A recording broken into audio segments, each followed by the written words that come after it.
Bienvenidos y bienvenidas a Planeta Terror, vuestro podcast donde se hablará, como su propio nombre indica, sobre moda, sobre estética, sobre etcétera.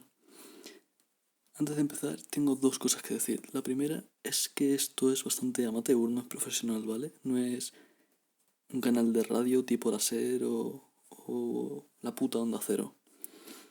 Entonces con esto quiero decir que tengáis paciencia, que todo es muy amateur, todo es muy... Además yo soy muy boomer con las tecnologías, he intentado subirlo a Spotify, he intentado subir el podcast a Google Podcast, a iVoox, pero muy complicado, entonces no... Vamos, que todo va a llevar un camino bastante lento, unos pasitos bastante lentos. La segunda cosa es que por aquí os voy a dejar un correo electrónico. Si tenéis una historia de terror inexplicable, paranormal, que os haya pasado a vosotros o a algún familiar, a alguien que conozcáis, la podéis dejar ahí, me escribís en ese correo y me la dejáis. Y cuando llevemos unas cuantas, cuando yo vea que se puede hacer un capítulo, un episodio de esas historias, pues se hace y ya está, perfecto. Bien, ahora dicho esto, sí, empecemos, dentro intro.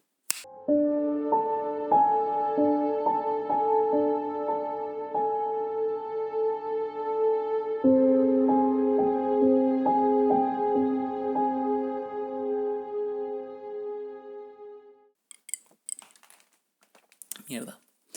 Me había echado un whisky con un poquito de tónica, pero se me acaba de verter todo encima, ¿vale? Soy bastante torpe. Como podéis haber deducido, los que sois más perspicaces, por el título del vídeo, este podcast va a ir sobre los espejos, ¿vale? El tema es muy simple. Me pareció un buen tema para empezar el podcast, ya que yo padezco una fobia extraña que se llama catoptrofobia, que si os quedáis hasta más o menos el final del podcast, por ahí lo explicaré porque viene a colación, no porque sea un cliffhanger, sino porque el guión me viene así, ¿vale? Y voy a explicar otras cosillas, como una especie de, entre comillas, ¿vale? Entre muchas comillas, ritual que hicimos entre unos amigos y yo delante de un espejo, que involucraba un espejo, tal. Voy a puntualizar sobre diversas cosillas del estilo. Pero de momento vamos a empezar por el principio, porque si empezamos por el final estamos jodidos.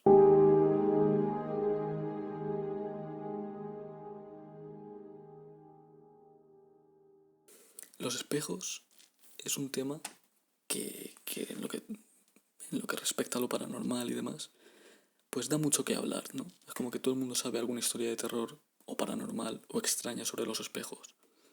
Son objetos que desde hace bastante tiempo, desde tiempos inmemoriales, son misteriosos, relacionados al mundo de lo paranormal, como hemos dicho antes, ¿no?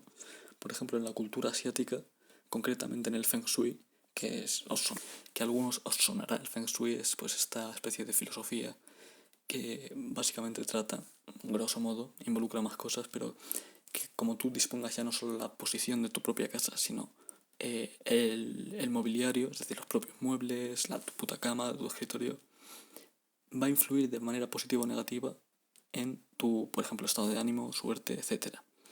Y en el Feng Shui estaba determinantemente prohibido poner espejos en las habitaciones. En la antigua Grecia, por ejemplo, para los oráculos, que eran estas personas pues, que profetizaban, ¿no? Los adivinos y demás, escribían los oráculos con sangre en espejos. De nuevo, no es algo paranormal, pero ya se le está dando esa especie de misticismo, ¿no? A los espejos, esa capacidad de revelar el augurio, de revelar un poco el destino, ¿no? Es un poco más tenebroso el caso de los aztecas. Los aztecas utilizaban como espejos la obsidiana, que es un mineral que volcánico. La pulían muchísimo de tal forma que se reflejaba en ellos mismos, se usaba como espejo. Y esto se asociaba al dios Tezcatlipoca. Ojo al nombre, Tezcatlipoca. Este dios era el señor de la noche y se decía que utilizaba los espejos para comunicarse constantemente entre el mundo de los vivos y el mundo de los muertos. Aquí ya se le da otra vez esa connotación pues un poco más lóbrega, un poco más paranormal, de espíritus, ¿no? En Occidente al menos está la tendencia a pensar que romper un espejo es significado de mala suerte, se asocia al mal augurio. no en todos los países, no en todas las culturas, hay algunas culturas que incluso se considera lo contrario, ¿no? Que si tú rompes un espejo de forma no intencionada, no lo haces aposta, se asocia a la buena suerte, pero vamos, son muy pocos casos. De forma generalizada se asocia a la mala suerte. Y todo esto es debido a que hay una superstición vieja de que los espejos, de alguna forma, son una puerta de entrada a los espíritus malignos, a entidades malignas. Yo lanzo una pregunta. ¿Qué lleva a distintas culturas que no tienen ningún tipo de conexión entre sí, que incluso son de tiempos, no contemporáneos, no son contemporáneos? Además están en puntos distintos del mapa, del planeta. ¿Qué llevan a culturas tan separadas entre sí, tan heterogéneas, a desarrollar estos temores o esta especie de misticismo por los espejos? ¿Qué es lo que lo explica? ¿Qué han visto estas culturas para ver en estos objetos algo extraño? ¿Es porque realmente hay un motivo para pensar que son portales dimensionales al mundo de los muertos? ¿O se trata simplemente de cualquier tipo de explicación? Tiene a lo mejor una explicación sociológica, ¿no? Por decirlo de algún modo. Bien, hay historias bastante mórbidas sobre los espejos. Yo creo que se empieza un poco a extender en el mundo moderno, en el mundo contemporáneo, los mitos de los espejos, pues en torno a Gran Bretaña, a la época victoriana, en la que en los velatorios, por ejemplo, antiguamente, bueno, y ahora actualmente en muchos sitios también se hace así, los velatorios, es decir, cuando se muere una persona, ocurrían en las casas, no ocurrían en un lugar destinado para esa especie de ritual, sino que se hacían en las propias casas. El muerto estaba en su propia habitación, en su propia cama, y allí estaban alrededor todos los familiares velándolo, ¿no? Eso actualmente se hace en algunos países y algunas familias lo hacen así. Pero no suele ser lo más habitual, yo creo. El caso es que en la época victoriana surgió la tendencia de tapar los espejos con trapos y con sábanas, o incluso volteándolos hacia la pared, cuando se moría un muerto, cuando había un velatorio, para evitar que el espíritu del muerto se perdiese en el más allá, se perdiese en el mundo de los espíritus, y también para evitar que los espíritus malignos, las entidades malignas, entraran a la casa. Es curioso porque, si bien es cierto que he dicho antes que esto ocurrió en el Reino Unido, ¿no? En la época victoriana, no es del todo cierto porque no solo ocurrió ahí, ocurrió en otras sociedades, en otras culturas, inconexas completamente de la británica, que da un poco que pensar. La misma tradición, la de tapar espejos en los velatorios. Y vuelvo a lanzar la misma pregunta: ¿por qué en distintas culturas que no tienen nada que ver entre sí, que no tienen ningún tipo de conexión, surge esta vez la misma superstición? La superstición de que cuando hay un velatorio hay que tapar los espejos porque si no el espíritu de la persona que ha fallecido se puede perder en el mundo de los muertos. Bien, a continuación daremos paso a una serie de historias de leyendas urbanas, algo más actual, que relacionan los espejos. Vamos a ver con detenimiento cuáles son las más extendidas, que yo creo que todo el mundo tenemos en la cabeza algunas cuantas. Algunas estarán en formato de leyenda urbana, es decir, algo mucho más arcaico que se ha transmitido del boca a boca. Y luego también veremos el caso de un creepypasta, o de creepypastas en general, que son leyendas urbanas, por decirlo de algún modo, más modernas, que han surgido en los foros, especialmente en 4chan, pero en otros foros también hay leyendas urbanas. O sea, en este formato, ¿no? De historias de miedo que se transmiten de boca a boca, ahora ya no es un boca a boca, sino que se transmite de forma por escrito, por los foros, y eso es un creepypasta, básicamente. Vamos a ver unos cuantos ejemplos.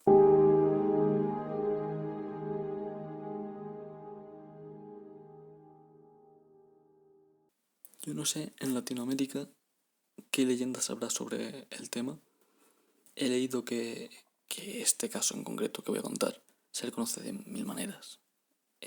Bueno, lo voy a explicar un poco de forma genérica y voy a contarlo cómo se reconocen en distintas culturas, en distintas regiones.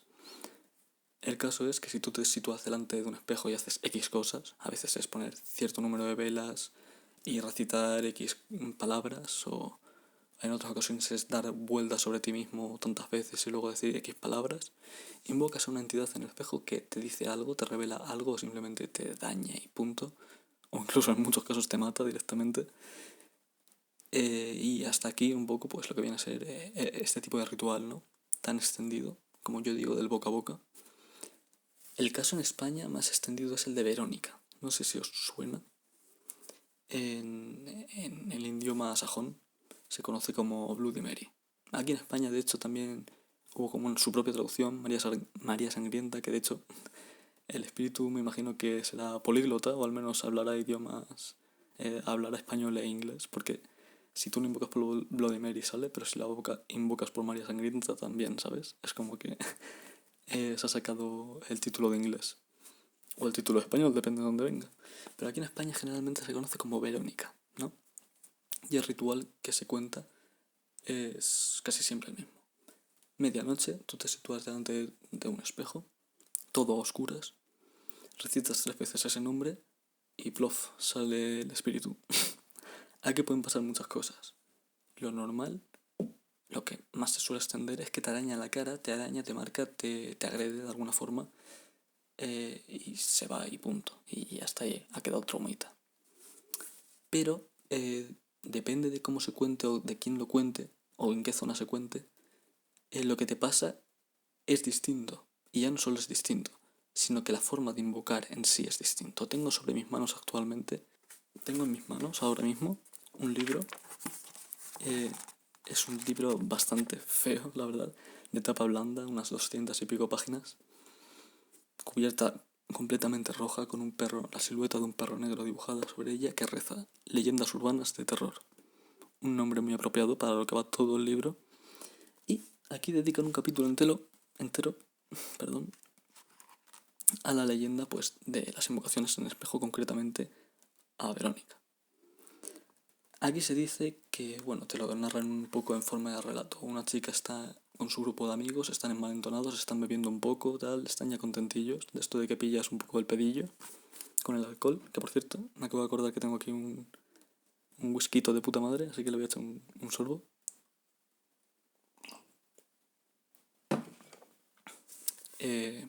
Total, llega un momento, ya es de noche, claro, en que uno de los chicos reta a una muchacha a colarse a su instituto, ¿vale? No sé cómo se llamará en instituto.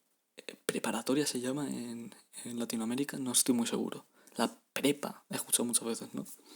El instituto, que básicamente es cuando tú acabas el colegio, pues lo que sigue, lo que sigue, ¿no? Básicamente, en la cadena de la evolución humana. Y bueno, pues retan a esta muchacha a colarse al instituto, una tarea sencilla, me imagino, para ellos. Hizo un baño con un grupo de amigas y recitar este ritual. Básicamente era el mismo. Te sitúas delante de un espejo, recitas 3 veces el nombre, en este caso Verónica, y lo que pasaba a continuación era que la mujer salía del baño llorando, traumatizada, con la cara arañada. Este es un caso. Tengo aquí otro libro. A ver. También pone leyendas urbanas, ¿vale? En este caso en la carátula también es de tapa blanda, unas 200 y pico, 300 páginas. Una cubierta sale con un espectro de una mujer, no sé, la chica de la curva a lo mejor. Algún día dedicaremos un programa quizás a la chica de la curva, a las apariciones en las carreteras, etc. Y en este caso, la protagonista de la leyenda urbana es Bloody Mary, o como se conoce aquí en España, María Sangrienta. Esta tradición, ¿no? De traducirlo todo. Pues aquí está, María Sangrienta. Aquí, también un poco en forma de historieta, el tío este lo que te hace es que te cuenta varias formas de hacer el ritual. Fíjate, aquí pone, por ejemplo, dicen, por ejemplo, que en este caso se puede decir el nombre 50 veces. Tú lo dices 50 veces, que ya hay que tener cojones para estar ahí 50 veces, pero pone que como en modo de historia, ¿no? Como narrado en primera persona, que no saben lo que pasa al llegar al 50 porque siempre la gente que hacía este ritual llegaba a 49 y al 49 se cagaban y se iban corriendo del baño. Luego también está el caso de que tienes que dar 3 vueltas y decir el nombre 3 veces. Esta obsesión con el 3 me imagino que viene un poco dada de la mano de la Santa Trinidad, ¿no? Padre, Hijo, Espíritu Santo. Quienes sean más cristianos o que estén un poco más puestos en el tema de lo católico y demás, quizás saben de lo que estoy hablando. Hay una tendencia, sobre todo de lo pagano incluso, que bueno, de alguna forma usar en los rituales, sobre todo en rituales malignos, pues el símbolo 3, ¿no? La Trinidad, incluso el propio número de la bestia, el 6 repetido 3 veces, 666, etc. De alguna forma es una blasfemia, es una especie de ofensa, ¿no? A la Santa Trinidad. Yo creo que van por ahí un poco los tiros y aquí en todos estos rituales repetir una cosa 3 veces, el número 3, es como algo casi consagrado, ¿no? De los propios rituales estos, ¿no? En esta ritualística hay que dar 3 vueltas y decir el nombre 3 veces. En ese momento se aparece el espectro de una mujer ensangrentada y bueno, pues, ¿qué queréis que os diga? Os jode la puta vida, no sé. Y a mí me llama la atención un ritual que es mucho más complejo, mucho más complicado, más que nada por lo que conlleva realizarlo. Tienes que esperarte a que la luna sea nueva, es decir, no haya luna en el cielo. Esto ya de por sí es, por decirlo de algún modo, un apartado que no depende de ti, depende del tiempo, ¿no? Tienes que estar en un momento, no lo puedes hacer, por ejemplo, esta misma noche, tienes que estar atento de cuándo va a ser la luna nueva y hacerlo. Tienes que disponer de 3 velas negras, lo cual en países que tienen una fuerte tendencia hacia una moral judio-cristiana es complicado encontrar velas negras, ¿no? Porque sobre todo se asocia a la brujería, se asocia a algo. Pero vamos, me imagino que por Amazon perfectamente se pueden comprar. Y que es poner 5 velas negras, me imagino que es un poco el rollo de las puntas de un pentagrama, ¿no? El pentagrama tiene 5 puntas, la estrella 5 puntas, 5 velas negras encendidas. El ritual no especifica que lo pongas en forma de estrella, ¿vale? Simplemente las dispones delante del espejo. En ese momento, cuando se cumplan las 2 cosas, tienes que estar completamente solas, en silencio, y, como no, recitar la misma palabra 3 veces, ¿no? Repetir la misma palabra 3 veces, en este caso Bloody Mary. En este momento, y depende de este ritual, yo os digo que, pues, como las leyendas urbanas se transmiten de boca a boca, siempre van variando, siempre hay muchas variaciones, muchas cosas nuevas, cosas que se quitan, cosas que se añaden.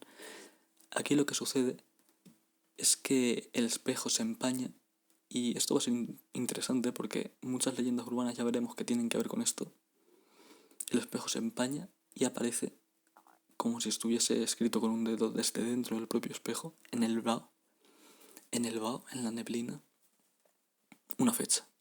Se dice que esa fecha es la fecha de tu muerte, en la que te vas a morir. ¿Cómo se os queda el cuerpo? El caso es que, claro, el autor narra de cómo le pasó a una amiga suya y que justamente al día siguiente murió, porque la fecha en el espejo marcaba al día siguiente.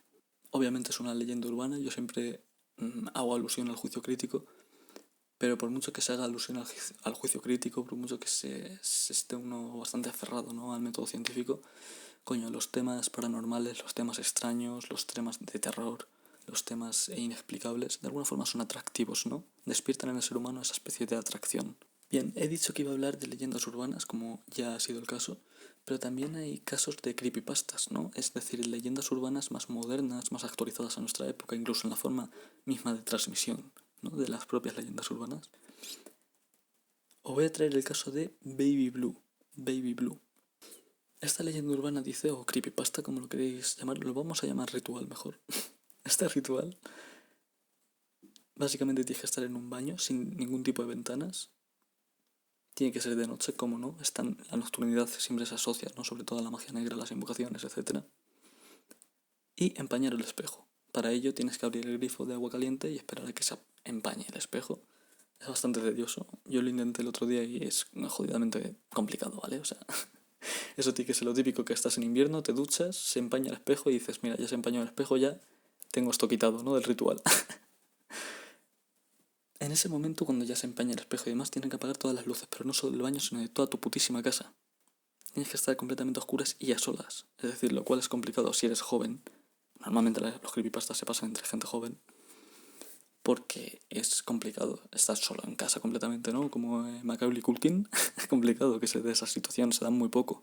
Y cuando se da, es complicado que coincida con que sea de noche, medianoche, no sé qué.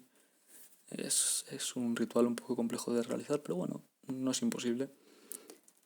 En ese momento, cuando se empaña el espejo, está todo a oscuras, etc., tu puerta del baño tiene que estar cerrada, esto es importante, pones los brazos cruzados, como si estuviese sosteniendo realmente un bebé.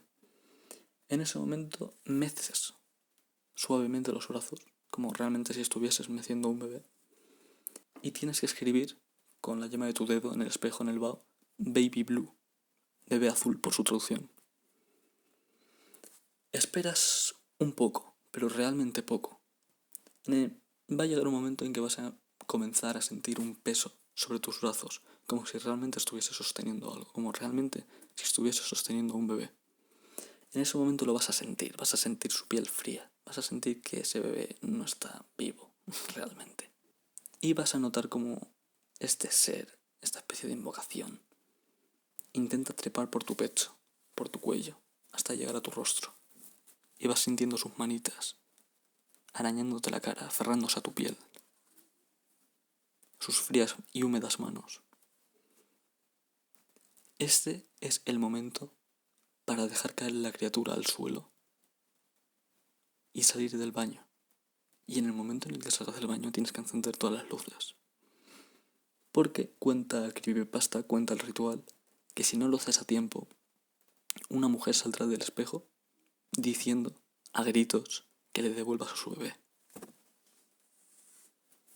Este creepypasta quizás sea menos conocido entre la gente que se maneje mejor con las leyendas urbanas.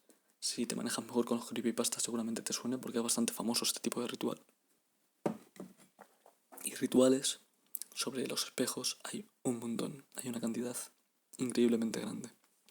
Hay uno muy conocido, aquí en España al menos, que reza que las tijeras en sí, unas tijeras normales, de cortarte el pelo, de cortar papel, sirven como llave hacia el mundo de los muertos. Si las abres y las cierras delante de un espejo, incluso muchas veces, yo como conocí esta leyenda personalmente, es que si lo haces delante de un espejo, lo que ocurre, lo que sucede, es que invocas al mismísimo diablo. Poquita cosa. Yo me pongo en la piel de los peluqueros y digo, joder, los peluqueros tienen que estar jodidos, porque siempre están con las tijeras delante de un espejo. Esos tienen que estar jodidísimos. O sea, el demonio tiene que ser su roommate, porque si no, no me lo explico. Está la granja, ¿no? La granja de los peluqueros con el demonio. Y quedan ahí a tomarse unas copillas o lo que sea, no sé, no me lo explico. Obviamente es una leyenda urbana, pero bueno, ahí queda la superstición, ¿no? Ahí queda el mito.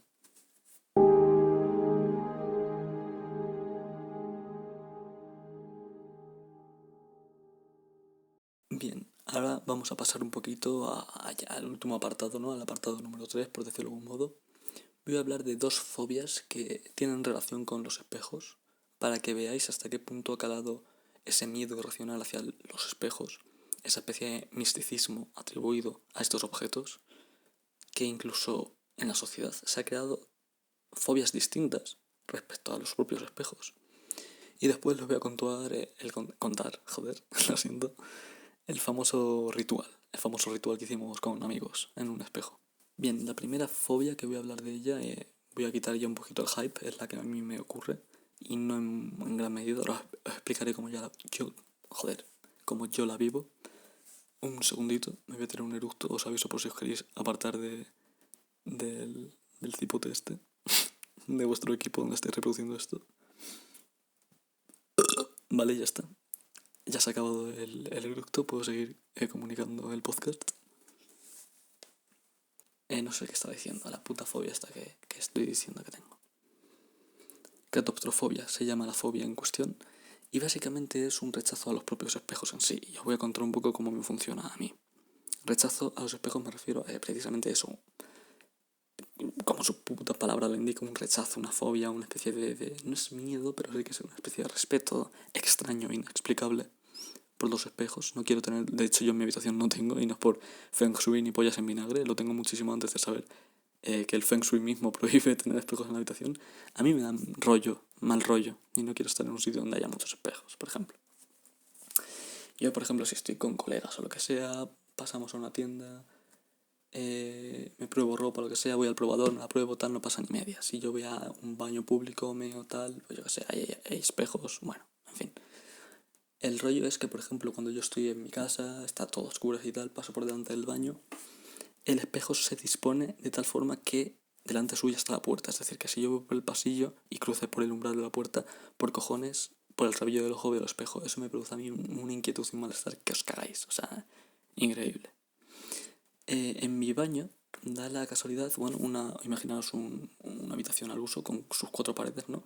Pues en 2 paredes que están pegadas, que hacen esquina, hay espejos en sendas paredes. De tal forma que el váter se sitúa en la esquina que forman estos 2 espejos. Es decir, que yo cuando voy a mear al puto váter hay un espejo a mi izquierda y un espejo enfrente mía. Esto a mí me produce mal rollo. no puedo mear a gusto en ese puto baño, ¿vale? Tengo que subirme al de arriba, que no hay ningún putísimo espejo. Bueno, miento. Sí que hay un espejo justamente detrás, pero como es el de un armario, simplemente abro la puerta y ya toma por culo. Y no me siento tan extraño, ¿sabes? Es una sensación extraña, es como si me sintiese observado. Este es el primer tipo de fobia. Y luego el otro tipo de fobia es un poquito más heavy. Es la isoptrofobia. La diferencia entre la catostrofobia y la isoptrofobia es que la catostrofobia es fobia al espejo simplemente. Tú tienes fobia a un sitio donde hay espejos y demás. Y la isoptrofobia es miedo a verse reflejado. Ojo, miedo a verse reflejado. Y esto es algo social, esto no es algo que le pase a una persona, esto es algo que le pasa a muchas personas, es una fobia estandarizada. Joder, yo simplemente lo dejo ahí. ¿Qué cojones? ¿De qué forma se ha desarrollado este temor a los espejos de forma tan cultural, ¿no? Que ha calado de esta forma o que se ha desarrollado de esta forma. Yo, cualquier persona que me conozca sabe que no soy una persona particularmente miedica, de hecho no amo el terror, amo el consumir constantemente terror. De hecho, por eso he hecho este podcast, por amor absoluto al terror, al misterio, a lo desconocido, videojuegos de terror, libros de terror, podcasts incluso de terror, yo también los consumo. Películas, bueno, películas. Y una lista interminable de películas de terror. Me gusta el terror, me gusta pasarlo mal. Incluso me gusta ir a sitios, hacer cosas de este tipo, tal. Rituales, cosas así. Me hace sentir bien. Y soy una persona científica, no creo normalmente en lo esotérico, en lo paranormal, en lo... Pero sí que es verdad que lo terrorífico, lo horroroso, lo paranormal, lo inexplicable tiene cierta atracción, al menos para mí. Y yo creo que si estás escuchando esto y has llegado hasta aquí, para ti también. Y esto nos lleva al último punto, que es el famoso ritual. Bueno, un amigo nuestro nos invita a un campo suyo, una casa, lo típico, ¿no? La típica cocina campera, un recinto donde hay una cocina, 4 sofás para tumbarte, una televisión. Y bueno, ya cae la noche y demás, estamos lo típico, pues chill, bebiendo, tal, contando nuestras mierdas. Y se nos ocurre de forma súper radical, como si fuese un brainstorm de ideas, pues se nos ocurre meternos en el baño de esta cocina campera que os digo y apagar las luces y hacer el ritual de Bloody Mary. Apagamos las luces, esperamos todos en silencio, lo decimos una vez, lo decimos otra vez, lo decimos una tercera vez, esperamos un rato y no sucedió absolutamente nada, como cabría de esperarse. Aquel mismo día yo dormí de putísima madre y eso que dormí en un sofá más incómodo que mis cojones, pero pude dormir bien, dentro de lo que cabe. Y bueno, pues eso es todo, eso es todo lo que tengo que decir sobre los espejos. Hay muchísimas leyendas urbanas, hay muchísimas historias. Yo quería dar pinceladas genéricas para que entendáis un poquito, pues os ubiquéis y sepáis más o menos cuál es el tema, ¿no? Con los espejos. Y sobre todo, más que para dar respuestas, para ofreceros preguntas y ya vosotros os figuráis las respuestas. Como el hecho de que cómo es posible que culturas que no tienen nada que ver entre sí, pues de alguna forma hayan desarrollado incluso en algunas ocasiones la misma ritualística con respecto a estos objetos, ¿no? Que son los espejos, tan cotidianos en nuestra vida diaria. Y luego hay tontos de los cojones como yo, por ejemplo, que tienen fobia a los espejos. Bueno, si el podcast te ha gustado, me apoyas bastante si me das un pulgar arriba, si me comentas lo que te salga de los huevos o del coño, qué te ha parecido el podcast, en qué se puede mejorar, en qué no se puede mejorar, dentro evidentemente de lo que cabe. Como he dicho antes, no soy la puta cadena SER. Soy Nieva, aquí haciendo un podcast tranquilito, un chavalito amateur que no tiene ni puta idea, que es muy boomer con las tecnologías, y ya está, pues dentro de eso que se puede mejorar, ¿no? Y lo dicho, os voy a volver a dejar por aquí mi correo, y si tenéis algún tipo de leyenda que os haya pasado a vosotros, cualquier tipo de narración de misterio, de terror, que os haya pasado a vosotros, o a cualquier familiar, a cualquier persona que conozcáis de vuestro entorno, me lo mandáis por ahí, y yo lo cojo. Y en un nuevo episodio, pues lo comentamos. Sin más, se despide Nieva para Planeta Terror. Y os quiero mucho. Como dice Ángel Martín, hacer cosas.